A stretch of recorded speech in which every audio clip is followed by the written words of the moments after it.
ID the Future, a podcast about evolution and intelligent design. Welcome to ID the Future. I'm your host, Andrew McDermott. Today we're bringing you the concluding half of a 2019 interview between Daily Wire host Ben Shapiro and philosopher of science Dr. Stephen C. Meyer. This exchange happened 5 years ago now, and we thought it was a good time to dust it off and replay it for those who haven't heard it yet or don't remember much of it. Dr. Meyer considers this one of the best interviews he's done on the subject of his second solo book, Darwin's Doubt. Shapiro, for his part, was extremely well prepared and asked great questions, resulting in a thought-provoking and thoroughly engaging hour-long conversation. In the second half of their conversation, Dr. Meyer and Shapiro discuss the origin of life. Dr. Meyer explains how the field reached an impasse by the 1980s as chemists learned just how thorny the origin of life problem really was. It wasn't just about life's building blocks, it was also about accounting for the information necessary to produce and sustain life. Meyer explains why the RNA World hypothesis doesn't solve the problem. Then he tackles methodological naturalism, the materialistic assumptions that have pigeonholed scientists since the time of Darwin. The conversation concludes with some discussion of the fine-tuning argument and the multiverse theory. Let's get back now to Ben Shapiro and Dr. Stephen Meyer. All right, so let's talk about the origin of life problem. The question being, how did organic life arise from non-organic material? There are some experiments that were done in the early 20th century in which, under certain conditions, it looked as though maybe organic material could be created from non-organic material, but there really, as you point out, has not been a great explanation of how non-organic material could create an information system like DNA. I was wondering if you could elucidate that. So, yeah, the famous experiment still in a lot of the biology textbooks is the Miller URI Experiment of 1952 and 1953. They sparked a chamber that had gases known as reducing gases that then spontaneously produced a few of the 20 protein-forming amino acids, 2 or 3. The problem is that amino acids do not a protein make, and proteins by themselves do not make life. So they were really quite a long ways away from demonstrating anything like a spontaneous chemical origin of life. It's ironic that that experiment was performed in the same year as Watson and Crick's discovery of the structure of the DNA molecule and the subsequent elucidation of the information-bearing properties of the molecule. Because in what's called chemical evolutionary theory, by the 1960s and certainly by the early 1980s, the field reached a state of impasse precisely because the biologists and the biochemists realized that to build an actual living cell, you've got to have information-rich molecules. You can't just have the components. You can't just have the letters. You've got to have the sentences. And so there were a number of problems with the Miller URI experiment. One was they presupposed conditions on the early Earth and in the early Earth's atmosphere that didn't actually match the conditions on the early Earth. We didn't have a reducing atmosphere. We had a slightly oxidizing or neutral atmosphere. You rerun those experiments, you don't get amino acids forming spontaneously. But the bigger problem was, how do you arrange the amino acids in the very specific ways that are required to form a three-dimensional structure called a protein fold? And that problem hasn't been solved apart from watching DNA do it inside living cells. So to build proteins, what we know is you need information stored in the DNA molecule. And so as the molecular biological revolution unfolded in the 50s, 60s, 70s, the scientists working on the origin of life realized the problem was much harder than they realized, because they didn't just need to account for certain kinds of building blocks of life. They needed to account for the information that would organize the building blocks into DNA molecules, into protein molecules, and into the complex information processing systems that characterize even the simplest living cells. So one of the theories that has been posited to sort of solve this problem is the so-called RNA World Thesis. Can you talk about what exactly that is? So one of the reasons the origin of life problem is so hard for evolutionary biologists is you can't invoke natural selection reasonably. Because natural selection only depends on self-replication, differential survival of lots of offspring, okay? But that only happens, differential organisms only divide and reproduce on the basis of things that are happening at a molecular level that involve information-rich DNA and proteins. So if you're trying to explain the origin of information-rich DNA and proteins, you can't invoke prebiotic natural selection. It's a contradiction in terms, as one of the great evolutionary biologists, Dobzhansky, said. So that made the origin of life problem even harder than the problems we've been talking about previously as far as explaining the origin of the information for new forms of life.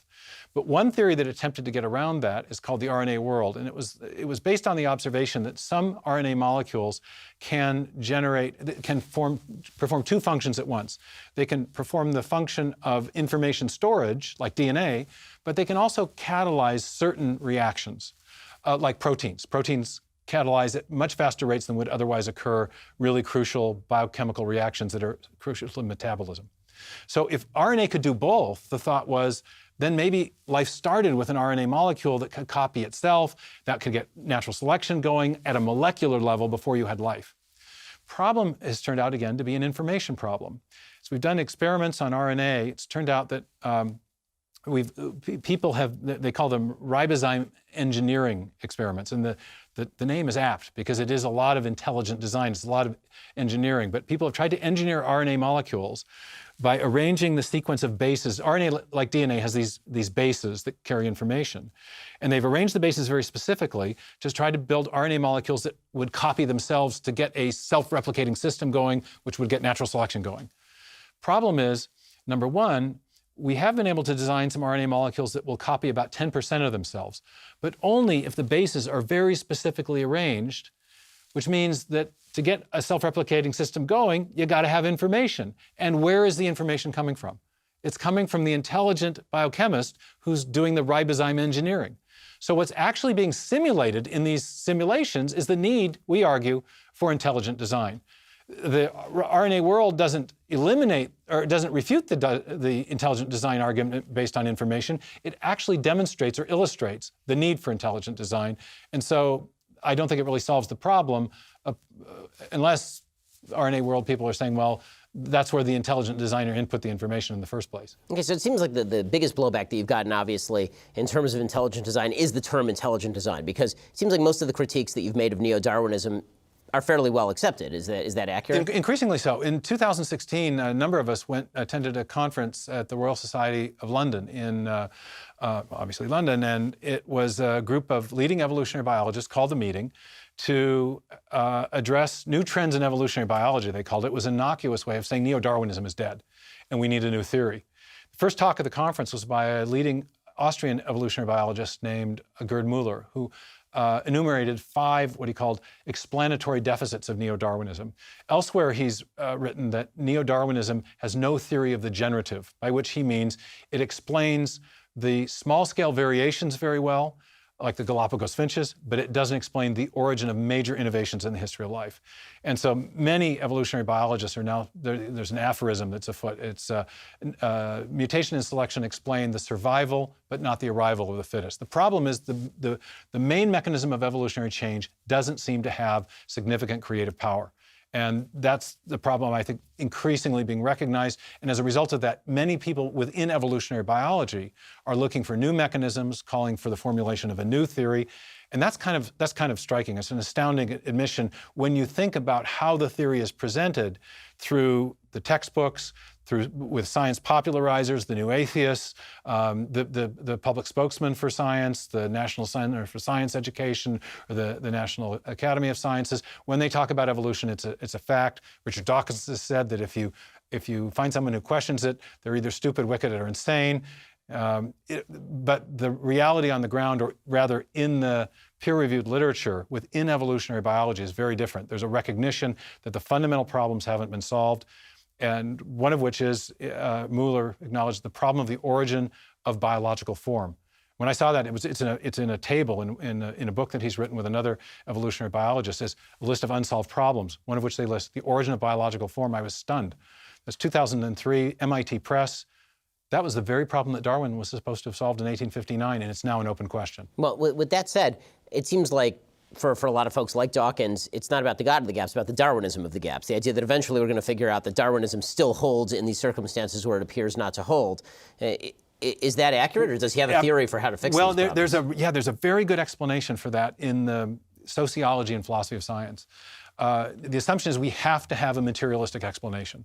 We can't allow creative intelligence or agency or mind we can't posit that as part of the explanation for how life got here. And there's a rule that many scientists take as normative. It's called methodological naturalism. And it says if you're going to be a scientist, you have to explain everything by reference to purely undirected material processes. And if you deviate from that in any way, you're not being scientific. That's why I got called a pseudoscientist on the Wikipedia webpage. It was a little bit of an upgrade because previously they had me down as a theologian, and I have no training in theology. But in any case, this methodological rule is actually only as recent as the late 19th century in science. The founders of modern science, Newton, Boyle, Kepler, they didn't adhere to this at all. They saw design in science, in the natural world, and they wrote about it in their science, in their science treatise. For example, in the General Scholium to the Principia, Newton's great work on gravitation, he's got a terrific argument for design based on the fine-tuning of the planetary orbits. So design arguments were part of science from its foundation, but they became verboten in the late 19th century after the origin of species. And there's a very curious thing about this rule of methodological naturalism. If you're investigating an origin question or a causal origins question, it's a rule that actually limits the intellectual freedom of the scientist. There's a lot of areas of science where methodological naturalism is innocuous. But if you're asking the question, what caused life or the information necessary to produce life to arise? And you recognize that it could be an undirected material process, or it might have been a mind, but then you decide in advance that you're not going to consider any evidence of mind. Of course, you're only going to get materialistic explanations, but the explanations may not be adequate. I mean, imagine you go into the British Museum, you look at the Rosetta Stone, you see all those inscriptions in 3 different languages, and you say, well, I'd like to say it was a scribe, but since I adhere to methodological naturalism, I've got to say it was wind and erosion or something like that. The rule actually limits scientists from following the evidence where it most naturally leads. Information based on our knowledge of cause and effect is a strong indicator of the activity of intelligence, and yet we can't say that or consider that if we accept methodological naturalism. And that's what's going on. That's why the dialectic kind of goes in circles where you'll get a new evolutionary model every few years, and then they circle back to the one that was rejected, 20 years ago and start the cycle all over again, because we're really looking in the wrong place. We're barking up the wrong tree. I mean, it does raise the question, if you're a methodological naturalist and all you believe is that undirected processes are responsible for everything, why you believe in such a thing as objective truth, for example, because... Or the reliability of the human mind, as we were discussing before the interview. Right. I mean, if the idea is that the human mind is capable of grasping the world around it, and there is such a thing as objective truth that we can grasp, then that would suggest that our mind reflects the universe in some deep, profound way, as opposed to the sort of evolutionary biology belief, which is that we are just adaptable balls of meat. And so whatever we think about the universe, maybe it's helpful in terms of our adaptation, but it's not necessarily true. It's very well put. This was the very thing that bothered Thomas Nagel, the great philosopher of science from NYU. Nagel got himself into a bit of trouble. He wrote a favorable review of Signature in the Cell in the Times Literary Supplement. And then there was a huge blowback, including from a lot of other fellow atheists. Nagel's an atheist. But Nagel accepted the critical arguments in Signature in the Cell and began to get more critical of Darwinism as well, not just chemical evolutionary theory, but biological evolutionary theory. And in 2012, he doubled down by publishing his own book with Oxford Press called Mind and Cosmos, How the Neo-Darwinian Materialist View of Reality is Almost Certainly False, was the subtitle. And his problem was the one that you just articulated, that clearly we live in a universe in which mind is a reality. And if neo-Darwinism can't account for that, then it's missing something really big.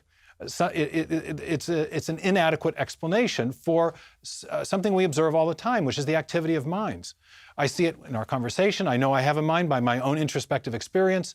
This is a part of reality too. And if evolution can't account for that, and if we exclude mind as an explanatory principle, we're going to have an impoverished understanding of the world around us. And so I think this is a very important aspect of the debate is recognizing that mind is a reality. Well, this actually is one of the fascinating sort of theories that Dawkins puts forth, is essentially that mind is a spandrel, that mind is just something that we feel like we have, but it actually does not exist in the first place, which does raise the question as to why he does what he does for a living. I mean, if you're in the business of explanation, why bother operating along the spandrels? It's extremely self-defeating, you're absolutely right. But it's interesting that the neo-Darwinists say that design in life is an illusion. We have apparent design, but not real design. It's first line from the Blind Watchmaker, page 1. Biology is the study of complicated things that give the appearance of having been designed for a purpose. But at the end of the day, Dawkins also has to say that mind itself purposive intelligence is also an illusion. That's an impoverished worldview. We all know better than that. Well, and it does raise questions, I mean, far beyond that for civilization as well, since we all have to live together and reason together. I've had this exact argument with Sam Harris, who says he believes in objective truth and reason, and I keep saying to him, well, we're wandering balls of meat with no purpose in the universe. So what is this reason you're talking about? We're a bunch of firing neurons over which we have no control. Yeah, two points on that, and I think you've addressed them both, and I think you're addressing the point you just made in your new book. But our whole legal system is based on notions of moral responsibility, culpability before the law. But that presupposes our ability to choose as free agents, that we're not completely determined by undirected firings in our synapse. It was not just nature or nurture. There's human free will and moral responsibility. Our whole legal system is based on that idea. And secondly, we have this epidemic of teen suicide in our country. And I heard something you did on your show a little while ago, and I had a very similar experience of kind of existential anxiety as a young person. I was a fairly middle-class upbringing, had no great deprivation, but I had this recurring question: what's going to matter in 100 years? What will any human achievement ever matter? And this question of the purpose of human existence, I think, is gnawing at a lot of people in our culture, especially young people, because only personal agents can confer meaning on something. Nothing can mean something to a rock or to an atom. And we find meaning in relationship to other persons. And if at the end of the day we're just going to have this heat death of the universe, and there's no mind behind the universe, no personal agency behind the universe, there's no possibility of ultimate meaning. And a lot of people sense that, and it's very deeply troubling. And we're really not answering that question for a lot of young people. And I think one of the philosophical implications of intelligent design, which doesn't attempt to prove the existence of God, but it does imply that personal agency is fundamental to the cosmos, and it opens up the possibility that there could be a good answer to that question of meaning and purpose that I think is gnawing at a lot of people. So let's talk about how intelligent design should be taught in schools. So as we've mentioned, a lot of scientists basically accept the generalized critiques of neo-Darwinism that you've expressed in your books. Is there a reason why we don't just say, we don't know? In other words, why don't we try and just teach it this way? Here's the theory of neo-Darwinism. Here are all the flaws in the theory of neo-Darwinism. It would be very difficult for folks to try and kick that out of schools, since you're not mentioning God. Right. You're not mentioning any intelligent designer at all. Why not teach it that way, and then you're firmly within even the skeptic's view of what science ought to be? That happens to be our science education policy at the Discovery Institute. We propose that students are allowed to learn about the strengths and the weaknesses of different scientific theories, including Darwinian evolution, but there are many. A lot of people have a stereotyped view of science, which is really inaccurate. It's the men in white coats, and it's just about the facts, and there's no role for interpretation or debate or argument. But science advances. There's a wonderful Italian philosopher of science named Marcello Pera who says that science advances as scientists argue about how to interpret the evidence. And what we've done is present a stereotyped view of science to students where we just tell them the answer and say that, well, here are the facts and the theory that explains it, and it's all a fait accompli. A much better way to learn science is to learn about the arguments that are ongoing. Now, we have this complication in the United States with our church-state jurisprudence. And we at Discovery think that at this point, at least, it's sort of, it's just borrowing trouble to try to buck that. But what we certainly can do without any problem with the constitutional precedent is to allow students to learn the strengths of Darwinian theory and also the scientific weaknesses as we find them increasingly in the peer-reviewed literature in biology and evolutionary biology. I testified before the Texas State Board of Education several years ago in favor of a proposal to do exactly what I'm describing, and to teach the strengths and weaknesses. And I submitted into evidence about 100 peer-reviewed papers of leading people in evolutionary biology pointing out serious weaknesses in the theory, especially around this problem of the lack of creative power of the mutation selection mechanism. At that same hearing, prior to, my opposite number at the National Center for Science Education, a Darwin-only science education lobby, said to the press, the Dallas Morning News, you can't apply the strengths and weaknesses standard to evolutionary theory because the theory of evolution has no weaknesses. Well, that's actually laughable when you get into the scientific literature. And students ought, just as a matter of scientific literacy, to know about the problems with the theory that the scientists themselves are talking about. So that's what we've been advocating. And so let's talk for a second about the intelligent designer. So when you say intelligent design, everybody goes to, okay, that's God. But your theory doesn't actually suggest that it's necessarily God. It just says there has to be some form of mind or intelligence that was responsible for this. How do you connect the intelligent design theory to God, or is it connected to God at all? Right. Thanks for asking. It's a great question. And the first thing is to understand why, from the biological evidence, we make an inference to a mind of some kind. When we're reasoning about the history of life, we're using this Darwinian principle, the vera causa principle, or using our knowledge of cause and effect. What do we know from cause and effect? Well, we know from cause and effect that it takes a mind with self-conscious awareness to create or generate information in a digital form. And so we can infer at least that there was a mind that at least had the kind of capabilities of which we are familiar because of our own introspective experience of having minds. Now, when we're talking about the biological evidence, the designing intelligence responsible might be an immanent intelligence within the cosmos, or it could be a transcendent intelligence that has the attributes that Jews and Christians ascribe to the deity. Both are logical possibilities. So I've always said, in my books on the evidence of design in biology, that the theory of intelligent design isn't an argument for God's existence, but it may have theistic implications. It's theistic friendly. Now, I happen to be writing another book that is extending the design argument into the realm of cosmology and the foundations of physics, where we find at the foundation of physical law these incredibly finely tuned parameters. It's called the anthropic fine-tuning. And the physicists since the 50s and 60s have been discovering dozens of these fine-tuning parameters, both in the way the universe was set up at the beginning and the configuration of mass energy, and in the relative strengths of the different forces of physics and a number of other parameters like the expansion rate of the universe and the speed of light and things like this.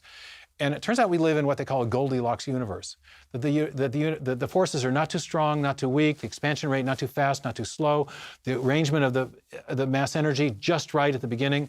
We live in a just right universe that has made life possible. Now that, I argue, and many physicists have argued, is also evidence of design. But that evidence of design is located at the very beginning of the universe. And neither the beginning of the universe, which we now know of as a result of our Big Bang theory, nor the fine-tuning can be accounted for by an agent within the cosmos.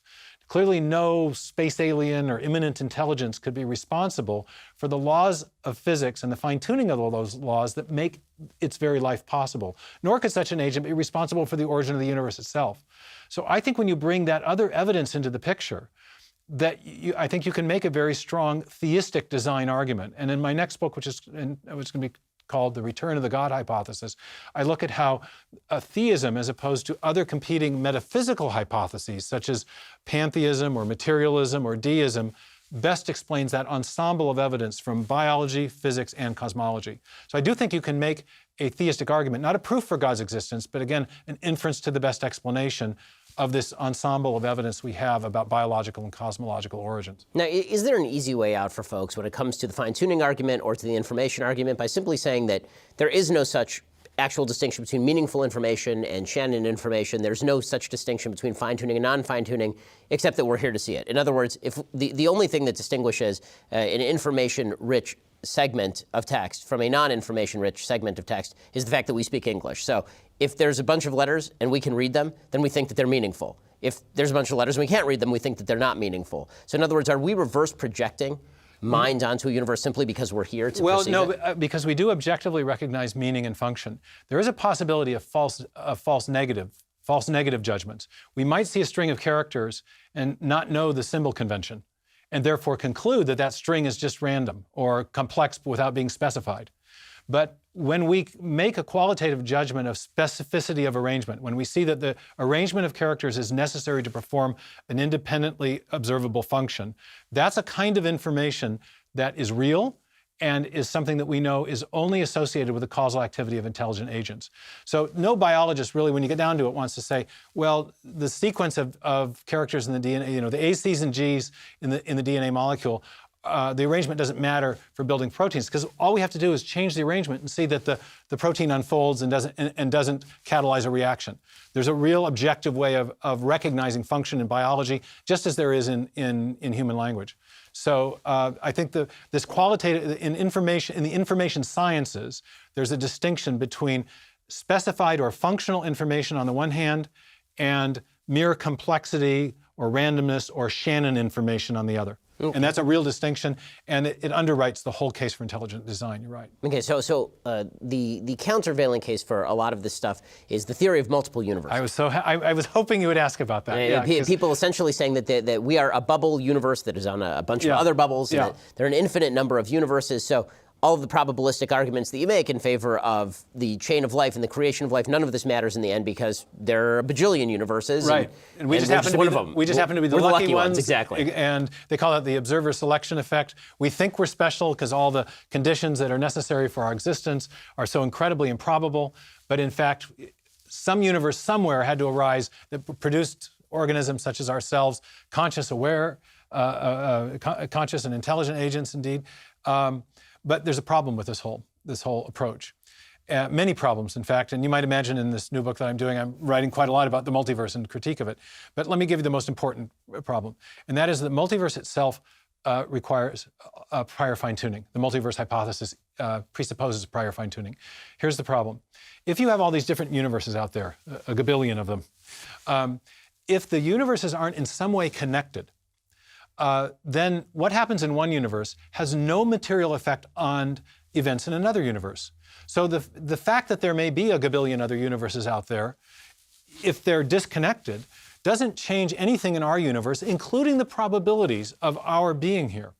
So to solve that problem, and in recognition of that problem, proponents of the multiverse have proposed a common cause for all the universes so that they can portray the multiverse, all these different universes, as the results of something like a big cosmic lottery, where there's some mechanism that's churning out universes where eventually one of them would have to have the right combination of factors to make life possible.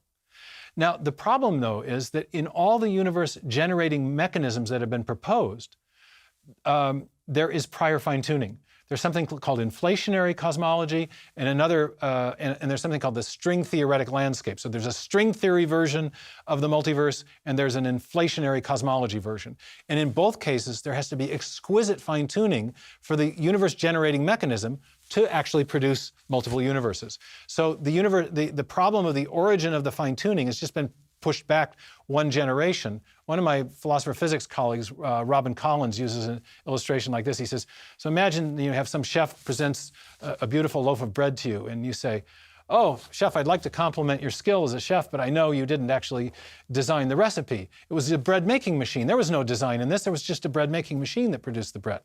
But even if that were the case, the bread-making machine required prior design, as did the recipe for the dough that was put in it. So this is kind of analogous to what's going on with the multiverse. It doesn't eliminate the problem of fine-tuning. It just pushes it back one generation. How about the problem with regard to the Big Bang? So a lot of folks have suggested that the Big Bang is not actually the beginning. So there is no in the beginning. There was prior universe that sucked in on itself and then blew out again. That basically time is eternal, and there was no beginning to time necessarily. Well, there really aren't good cosmological models that eliminate what's called the singularity at the beginning temporally. The standard Big Bang or the inflationary cosmology model both terminate in a definite beginning. There have been a number of developments in theoretical physics that have reinforced that, the singularity theorem of Hawking, Penrose, and Ellis in 1968, and also a theorem independently in physics, the Born-Guth-Vilenkin theorem that established a beginning. But what people have tried to do, theoretical physicists have tried to do to get around the theistic implications of there being a beginning, is formulating a very abstract model of physics called quantum cosmology. That's where the action is if you want to get around the theistic argument for the existence of God based on the beginning of the universe. And I'm writing about this too. It's really heady stuff, but it's based on an analogy to quantum physics. And some of your listeners and viewers are very smart, so they might know about the weirdness of quantum physics, where particles act like waves and waves act like particles. So there's this thing called a wave function that describes all the different places that a particle might be, and then how it might collapse and manifest one particular set of attributes upon an observation. And by analogy, some of the physicists have said, well, maybe the universe came out of a bigger wave function, what they call a universal wave function, where there were all these different possible universes that were existing in what quantum physicists call superposition, sort of existing simultaneously in an abstract mathematical space of possibilities, not as physical reality. And then somehow, some way, all those different possibilities collapsed and we got a universe like ours, okay? Now, this is a very bizarre thing for a number of reasons. One, they've got a mathematical equation generating a material universe, which is a very not materialistic explanation of things. It's almost, as one of the proponents of this, Alexander Vilenkin, noted, he said, math is an idea that exists in mind. So when we say that the universe came out of a big universal wave function equation, are we really saying that the universe came out of a pre-existing mind? He raises that as a rhetorical question near the end of one of his books, and then simply changes the subject to finish the book.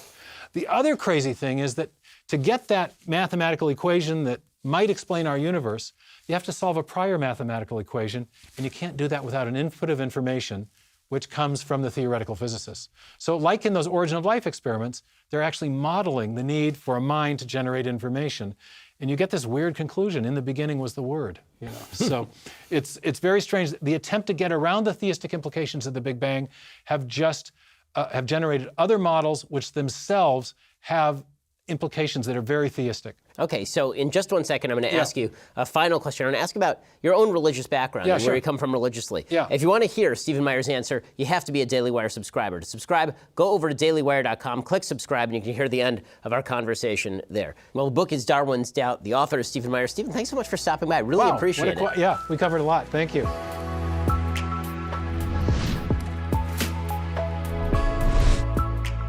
The Ben Shapiro Show Sunday Special is produced by Jonathan Hay, executive producer Jeremy Boring, associate producer Mathis Glover, edited by Donovan Fowler. Audio is mixed by Dylan Case. Hair and makeup is by Jesua Olvera. Title graphics by Cynthia Angulo. The Ben Shapiro Show Sunday Special is a Daily Wire production. Copyright Daily Wire 2019.